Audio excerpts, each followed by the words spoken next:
Hello students, स्वागत करता हूं एक और क्लास में। क्लास ये आपकी मैथ्स की क्लास रहने वाली प्यारे साथियों। और इस क्लास में साथियों आप सभी को मैथ्स के बहुत ही इंपॉर्टेंट सवाल करवाने वाला हूं। साथियों एग्ज़ाम आपका काफ़ी नज़दीक है, 2 दिन बचे हैं, मात्र 2 दिन बाद आपके एग्ज़ाम शुरू हो जाएगा। तो ये अंतिम समय में रामबाण क्लास रहने वाली है। और ये क्लास साथियों आप सभी को बता दूँ आपके अंतिम समय की तैयारी में बहुत ही अहम भूमिका निभाने वाली है, क्योंकि क्लास में जो सवाल करवाने वाला हूँ काफ़ी इंपॉर्टेंट है। वीडियो पूरा देखना, एंड तक देखना। चैनल पर पहली बार विजिट कर रहे हैं तो चैनल को सब्सक्राइब जरूर कर लेना। अब सवाल को पढ़ते हैं साथियों आप सभी के बीच में। पहला सवाल जैसे पूछा गया है कि दो संख्याओं का गुणनफल क्या है, 8770 है। और इसका एचसीएफ जो दे रखा है यहाँ पे 17 दे रखा है, और एलसीएम अब यहाँ पे पूछा है कि क्या होगा। प्यारे साथियों बहुत ही इंपॉर्टेंट सवाल है, और यहाँ पे आपको इस एलसीएम और एचसीएफ वाले सवाल साथियों 2 सवाल आपके पूछे जाएंगे। और गणित के टोटल सवाल आपके साथियों 15 सवाल यहाँ पे क्या है, चतुर्थ श्रेणी में आने वाले हैं। तो क्लास पूरी देखना। यहाँ पे आपको क्या दे रखा है, दो संख्याओं का गुणनफल दे रखा है 8770, और इसका जो एचसीएफ भी दे रखा है 17। तो अब यहाँ पे आपको एलसीएम निकलवाना है कि भाई एलसीएम क्या होगा। बहुत ही इंपॉर्टेंट है। देखो ऐसी स्थिति में क्या होता है कि दो संख्याओं का जो एलसीएम है,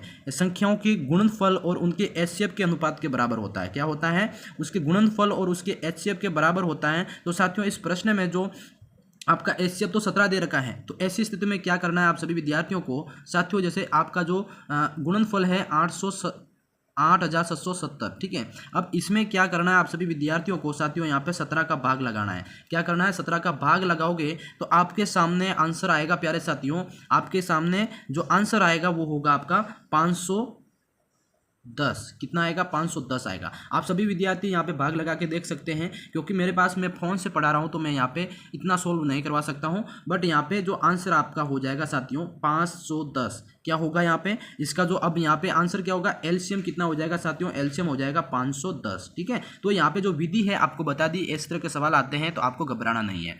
अगला जो क्वेश्चन है अपना सेकंड पूछा जाता है भाई, बहुत ही इंपॉर्टेंट क्वेश्चन है साथियों। ये है जैसे 96 का जो अभाज्य गुणनखंड ज्ञात करना है। क्या करना है, 96 यानी कि संधियों का अभाज्य गुणनखंड, जो आपका गुणनखंड जो होता है वो ज्ञात कैसे करेंगे भाई। ऑप्शन आपके सामने दे रखे हैं, इसमें से देखो डायरेक्ट आपको आंसर बताने से तो कोई फायदा नहीं है। आपको यहाँ पे मैं क्या करूंगा साथियों, सोल्व करके बताऊंगा। अब यहाँ पे सोल्व कैसे करेंगे, जो 96 जो संख्या है साथियों, इसको क्या करेंगे, सबसे छोटे अभाज्य गुणनखंड जो आपका सबसे छोटा कौन सा होता है साथियों, 2 वाला कौन सा होता है ना, 2 से विभाजित करते हैं साथियों। क्या करते हैं, 2 से विभाजित, पूरी तरह से विभाजित ना हो जाए तब तक इसको विभाजित करेंगे। और फिर अगले अभाज्य गुणनखंड जो आपका 3 आएगा, 3 से तब तक उसका विभाजन करेंगे जब तक वो पूरी तरह से विभाज्य नहीं हो जाए, है ना। तो इस स्थिति में आपको क्या करना है साथियों, ऐसी स्थिति में देखो यहाँ पे मेरे पास थोड़ी जगह कम है, इसलिए मैं यहाँ पे आपको लिख के बता रखा हूँ। जैसे ऐसी स्थिति में आपको क्या करना है, जो आपका जो 96 है उसका अभाज्य गुणनखंड ज्ञात करने की जो प्रक्रिया यहाँ पे समझाऊंगा साथियों। जैसे कि यहाँ पे 96 को 2 से विभाजित करते हैं तो आपका साथियों यहाँ पे 48 प्राप्त होता है, राइट।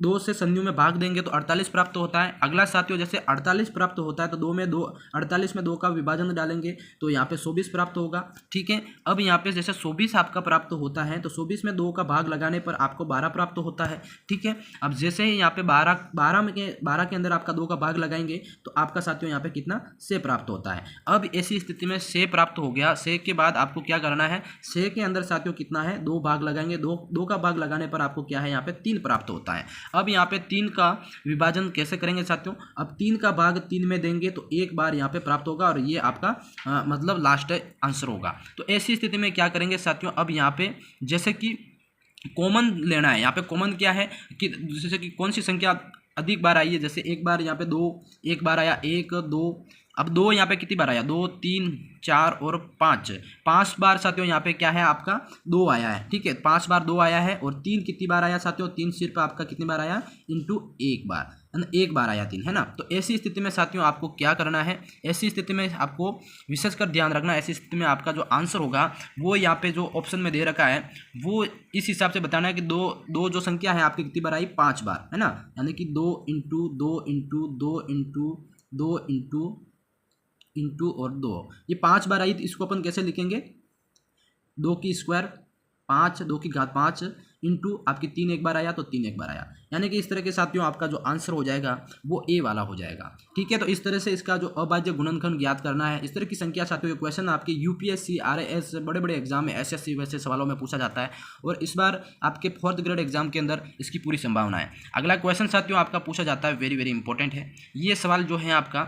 इस सवाल को ध्यान से पढ़ेंगे साथियों। सवाल क्या है, तीसरा, जैसे कि दो अभाज्य संख्याओं का HCF कितना होता है। साथियों याद रखें, यहाँ पे दो अभाज्य संख्याओं का आपको HCF ज्ञात करना है। ठीक है, तो ऐसी स्थिति में जो साथियों आपको यहाँ पे एक चीज़ पता होनी चाहिए, दो अभाज्य संख्याओं का जो HCF होता है साथियों वो कितना होता है, वो होता है 1 होता है। हमेशा याद रखना HCF इनका जो 1 होता है दो अभाज्य संख्याओं का, है ना। और क्योंकि अभाज्य संख्याओं के एक और स्वयं के अलावा कोई अन्य उभयनिष्ठ गुणनखंड नहीं होता है, इसलिए यहाँ पे जो HCF इनका कितना होता है साथियों, 1 होता है। ठीक है, अब अगला जो क्वेश्चन है आपका पूछा जाता है कि जो 4 वाला जो सवाल है साथियों, जैसे 5005 क्या है, 5005 के कितने अभाज्य गुणनखंड होंगे। प्यारे साथियों बताओ जल्दी से, ABCD। अब इसका जो हल करना है, कैसे क्या करेंगे भाई, बहुत ही इंपॉर्टेंट प्रश्न है सभी विद्यार्थी।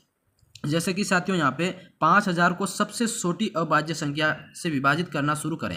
ठीक है, कैसे करेंगे, देखो 5000 जो संख्या है, कौन सी, 5000 है ना, 5005, इसको क्या करेंगे साथियों, सबसे छोटी संख्या से विभाजित करना शुरू करेंगे। तो इसका विभाजन किससे करेंगे, सबसे पहले करेंगे साथियों 5 से। ठीक है, 5 से विभाजन करने पर कितना प्राप्त होगा, 1001 प्राप्त होगा। ठीक है, यहाँ पे देखो मेरे पास सोल्व करने इतनी जगह नहीं है तो मैं आपको यहाँ पे लिख के बता देता हूँ, है ना। तो 5000 को सबसे छोटी संख्या 5 से विभाजित करने पर 1000 प्राप्त होता है, 1001। ठीक है, अब यहाँ पे क्या करेंगे साथियों, जैसे 1001 को 7 से विभाजित करने पर क्या होगा, 1007 से विभाजित करने पर आपका 143 प्राप्त होता है। ठीक है, अब यहाँ पे 143 को साथियों 11 से विभाजित करते हैं तो 13 प्राप्त होता है। और 13 एक क्या है, अभाज्य संख्या है। क्या है, 13 एक अभाज्य संख्या है। तो इसी प्रकार साथियों यहाँ पे क्या है, 5005 एक अभाज्य गुणनखंड है, यानी कि 5005 जो कि आपका यहाँ पे जैसे इसका जो अपन ने क्या करा, यहाँ पे विभाजित करा, तो उसका यहाँ पे जैसे 5 से करा पहले, फिर 7 से करा, फिर 11 से करा, फिर 13 से करा। ठीक है, तो इसका जो आंसर होगा प्यारे साथियों, वो कितनी बार इसका विभाज्य हुआ, कितने अभाज्य गुणनखंड हुए, कितनी बार करा। तो यहाँ पे जैसे एक तो 5 से करा, एक 7 से करा, एक 11 से करा, एक 13 से, ये कितनी बार हो गया, 4 बार। तो ऑप्शन में साथियों आपका जो आंसर दे रखा है ऑप्शन में, वो हो जाएगा आपका साथियों यहाँ पे डी वाला। क्या हो जाएगा, 4 ऑप्शन जो है इसका जो अभाज्य गुणनखंड कितने हैं तो 4 हैं। ठीक है, समझ गए सभी विद्यार्थी। अब बिल्कुल अगले क्वेश्चन की तरफ बढ़ेंगे। वीडियो अच्छा लग रहा है तो लाइक जरूर करें भाई। अगला क्वेश्चन देखो, 27, 35 और 13 और 56 में से कौन सी संख्या अभाज्य संख्या है। साथियों वेरी वेरी इंपॉर्टेंट क्वेश्चन है, ये भी आपके बड़े बड़े एग्जाम में पूछा गया सवाल है। तो 27, 35, 13 और 56 में कौन सी अभाज्य संख्या है, तो आपको यहाँ पे बताना है। सभी विद्यार्थी करेक्ट आंसर करें, कौन सा यहाँ पे अभाज्य संख्या है। प्यारे साथियों यहाँ पे देखो 27 और 35 और 56, देखो यहाँ पे एक तो 27 हो गई, एक 35 और एक क्या है 56, ये तीनों की तीनों क्या है, एक भाज्य संख्या है। बिल्कुल इसमें भाग जाता है, भाज्य संख्या है, क्योंकि इनके एक से अधिक जो गुणनखंड होते हैं वो इसमें इन तीनों में होते हैं। ठीक है, जबकि आपके यहाँ पे जो 13 वाली जो संख्या है साथियों, कौन सी 13 वाली जो संख्या है, इसमें ये क्या है, एक अभाज्य संख्या है। ये ध्यान रखना, 13 एक अभाज्य संख्या है, क्योंकि इसके जो गुणनखंड अपन करते हैं तो सिर्फ इसमें 2 गुणनखंड होते हैं, एक तो 1 और एक 13 होता है। तो यहाँ पे हमेशा याद रखना अभाज्य संख्या कौन सी है, तो वो आपकी कौन सी हो जाएगी, 13 वाला, है ना। सी ऑप्शन सभी विद्यार्थियों को यहाँ पे राइट एंड क्लियर कर देना है। अगला क्वेश्चन साथियों आपका पूछा जाता है, वेरी वेरी इंपॉर्टेंट सवाल जो है कि 2 लगातार संख्याओं का HCF क्या होता है साथियों। वेरी वेरी इंपॉर्टेंट, 2 क्रमिक संख्या जिसको लगातार संख्या कहते हैं। तो ध्यान रखें सभी विद्यार्थी, जो 2 लगातार जो संख्या होती है उनका जो HCF होता है साथियों, वो आपका बताना है। यानी कि HCF हमेशा 1 होता है 2 लगातार संख्याओं का। इसका कारण क्या है, जो क्रमागत संख्या होती है साथियों, उनके बीच केवल एकमात्र क्या है, उभयनिष्ठ गुणनखंड होता है, जिससे कि वो एक दूसरे के सापेक्ष अभाज्य हो सकती है।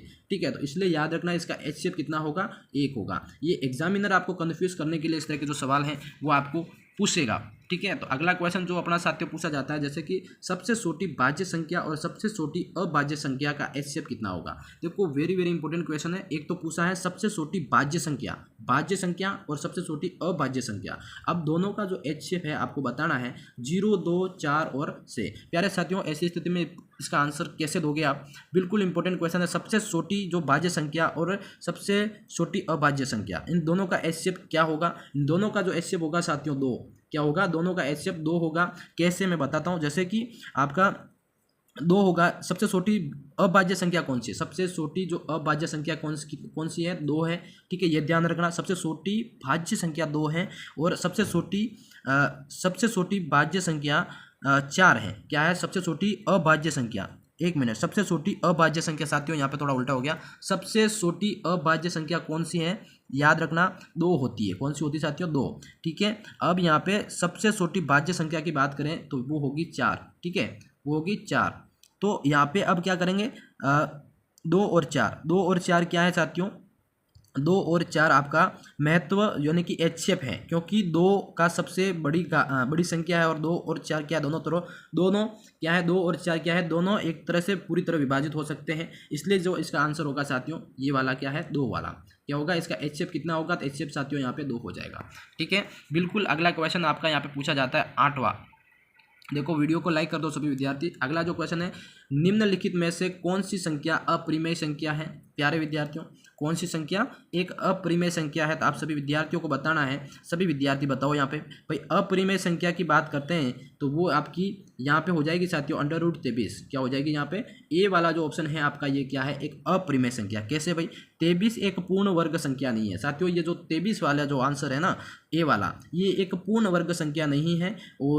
और एक अपरिमेय संख्या वे होती है जो जिन्हें कि 2 पूर्णांकों के अनुपात यानी कि P एंड Q के रूप में व्यक्त नहीं किया जा सकता है। ये क्या होता है साथियों, अपरिमेय संख्या होती है। यानी कि √100 भी जो आपका √64 है और आपका √9 हो गया, √v1 प्लस आपका v√25, यानी कि ये क्या है, ये तीनों क्या है, एक परिमेय संख्या है। जबकि आपका क्या है साथियों, ये √23 वाला ये क्या है, अपरिमेय संख्या है। तो यहाँ पे ध्यान रखेंगे सभी विद्यार्थी, ए वाला जो ऑप्शन है ये आपका राइट हो जाएगा। अगला क्वेश्चन साथियों आपका यहाँ पे 9 वाला पूछा जाता है। बहुत ही अच्छा सवाल है ये सवाल साथियों। जैसे 2, 10 और 20, ये क्या है, इसमें एलसीएम और एचसीएफ का जो अनुपात होगा वो कितना होगा प्यारे साथियों। तो आप सभी विद्यार्थी यहाँ पे इसका आंसर करना है कि 2, 10 और 20 इनका एलसीएम एचसीएम का अनुपात आपको बताना है। हमेशा याद रखें साथियों, यहाँ पे 2, 10 और 20 का जो एलसीएम होता है, क्या है साथियों, 2, 10 और 20 का जो एलसीएम है वो आपको याद रखना 20 होता है। कितना होता है, 20 होता है। और एचसीएफ की बात करें तो एचसीएफ साथियों कितना होता है यहाँ पे,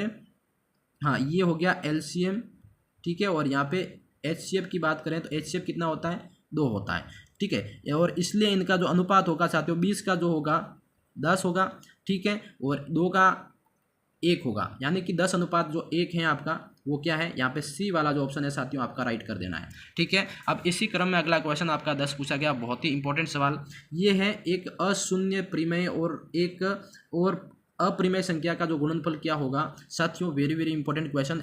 एक अशून्य परिमेय और अपरिमेय संख्या का गुणनफल क्या होगा, तो गुणनफल होगा साथियों हमेशा अपरिमेय होगा।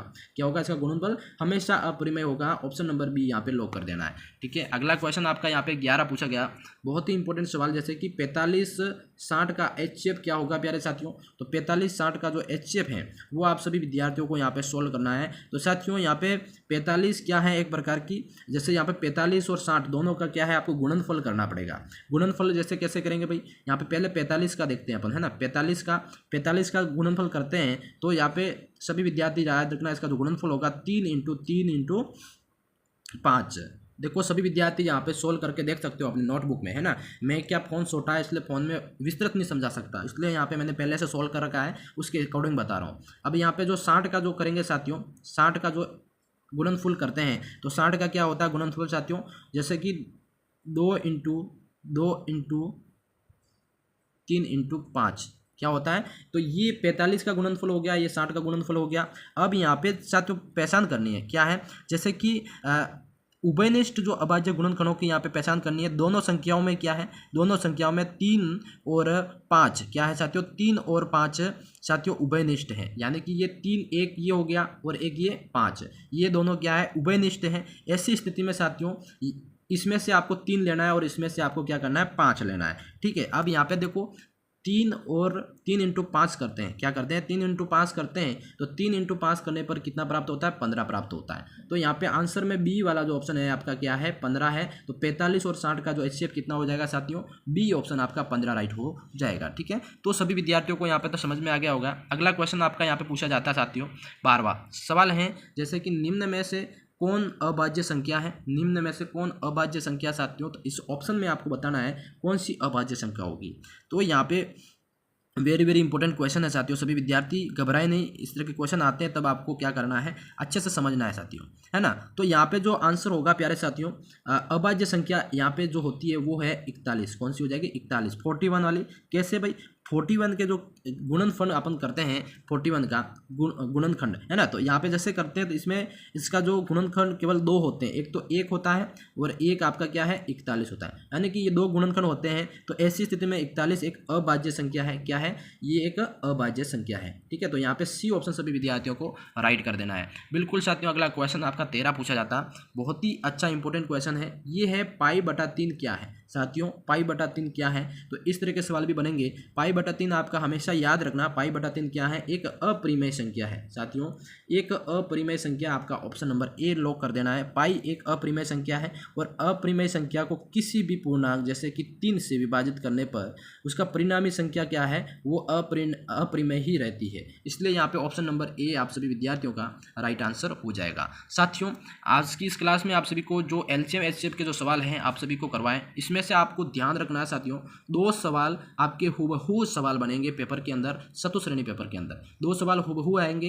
तो आपको घबराना नहीं है, और ये जो एलसीएम एचसीएफ निकालने की विधि यही रहेगी। मैं आपको और अच्छे से समझा सकता था, बट मेरे पास फोन से मैं आपको क्लास दे रहा हूँ, इसलिए मैं यहाँ पे जैसे इतनी जगह में समझाना पॉसिबल नहीं है, इसलिए मैंने इसका जो हल है पहले से ही आपके आंसर में लिख रखा था और आपको अच्छे से थोड़ा समझाने की कोशिश करी। बाकी सवाल का लेवल यही रहेगा, इसी तरह के सवाल आपको पूछे जाएंगे, ठीक है। वीडियो अच्छा लगा हो तो लाइक कर देना, चैनल को सब्सक्राइब कर लेना और अपने साथियों में शेयर करके। धन्यवाद।